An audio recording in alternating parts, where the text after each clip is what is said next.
ಏನು ಚಿಕ್ಕನಾಯಕನಹಳ್ಳಿ ತಾಲೂಕು ಹುಳಿಯಾರ್ನಲ್ಲಿ ಒಂದು lockup death ಆಗುವಂತೆ ಆ ಒಂದು ವಿಚಾರಕ್ಕೆ ಸಂಬಂಧಪಟ್ಟಂತೆ ಪರಮೇಶ್ವರ್ ಮಾಧ್ಯಮಗಳಿಗೆ ಪ್ರತಿಕ್ರಿಯೆಯನ್ನು ನೀಡ್ತಾ ಇದ್ದಾರೆ.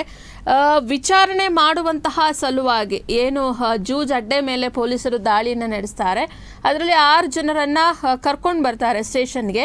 ವಿಚಾರಣೆಯನ್ನ ಮಾಡುವಂತಹ ಸಲುವಾಗಿ ಕರೆ ತಂದಿದ್ದಾರೆ ಪೊಲೀಸರು ಅಂತ ಹೇಳಿ ಪರಮೇಶ್ವರ್ ಪ್ರತಿಕ್ರಿಯೆಯನ್ನು ನೀಡ್ತಾ ಇದ್ದಾರೆ. ಯಾವ ಕಾರಣದಿಂದ ಕಾಂತರಾಜು ಅವರು ಸಾವನ್ನಪ್ಪಿದ್ರು ಇದ್ರ ಬಗ್ಗೆ ಮಾಹಿತಿ ಇಲ್ಲ, ಅದಕ್ಕಾಗಿ ತನಿಖೆಗೆ ಆದೇಶವನ್ನ ಮಾಡಿದ್ದೇನೆ ಅಂತ ಹೇಳಿ ಮಾಧ್ಯಮಗಳಿಗೆ ತಿಳಿಸಿರುವಂಥದ್ದು.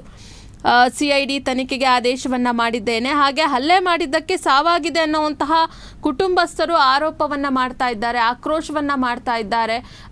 ಏನು ಪೊಲೀಸ್ ಠಾಣೆಗೆ ಬೀಗ ಹಾಕಿ ಠಾಣೆ ಮುಂದೆ ಪ್ರತಿಭಟನೆಯನ್ನ ಕೂಡ ಗ್ರಾಮಸ್ಥರು ಮತ್ತೆ ಕುಟುಂಬಸ್ಥರು ಮಾಡಿರುವಂಥದ್ದು. ಪೋಸ್ಟ್ ಮಾರ್ಟಮ್ನಲ್ಲಿ ಏನು ಬರುತ್ತೆ ಅಂತ ಹೇಳಿ ಕೂಡ ಗೊತ್ತಾಗುತ್ತೆ. CID ತನಿಖೆಯಲ್ಲಿ ಹೊಡೆದಿದ್ರೆ ಅದರಲ್ಲೂ ಸಹ ಗೊತ್ತಾಗುತ್ತೆ. ಹಲ್ಲೆ ನಡೆಸಿದ್ರೆ ಎಲ್ಲ ಘಟನೆಗಳ ಬಗ್ಗೆ ತನಿಖೆ ಮಾಡಿ CID ವರದಿಯನ್ನು ಕೂಡ ಕೊಡ್ತಾರೆ. ಹಲ್ಲೆಯ ಘಟನೆ ಆಗಿದ್ರೆ ಯಾರು ಹಲ್ಲೆ ಮಾಡಿದ್ರು ಅವರ ಮೇಲೇನೂ ಸಹ ಕ್ರಮವನ್ನು ತೆಗೆದುಕೊಳ್ತೀವಿ ಅಂತ ಹೇಳಿ ಪರಮೇಶ್ವರ್ ಪ್ರತಿಕ್ರಿಯೆಯನ್ನು ನೀಡಿದ್ದಾರೆ. ಈ ಬಗ್ಗೆ ಮಾತನಾಡಿದ್ದಾರೆ, ನೋಡೋಣ.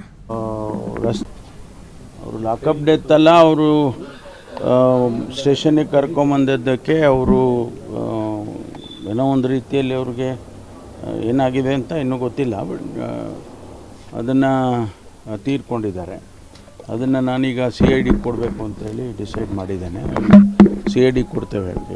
ಅವ್ರ ಕುಟುಂಬಸ್ಥರ ಆರೋಪ ಮಾಡ್ತಾ ಇರ್ತಕ್ಕಂಥದ್ದು ಅವ್ರನ್ನ ಕಳಿಸಿದ್ದಾರೆ, ಹಾಗಾಗಿ ಸಾವೊಪ್ಪಿದ್ದಾರೆ ಅನ್ನುವಂಥದ್ದು ಸರ್. ಅದಕ್ಕೆ CID ಕೊಟ್ಟರೆ ಗೊತ್ತಾಗ್ತದಲ್ಲ, ಎನ್ಕ್ವೈರಿ ಮಾಡಿ ಹೊಡೆದಿದ್ರೆ ಒಂದು ವೇಳೆ ಈಗ ಪೋಸ್ಟ್ಮಾರ್ಟಮಲ್ಲೂ ಕೂಡ ಗೊತ್ತಾಗುತ್ತೆ ಸ್ವಲ್ಪ.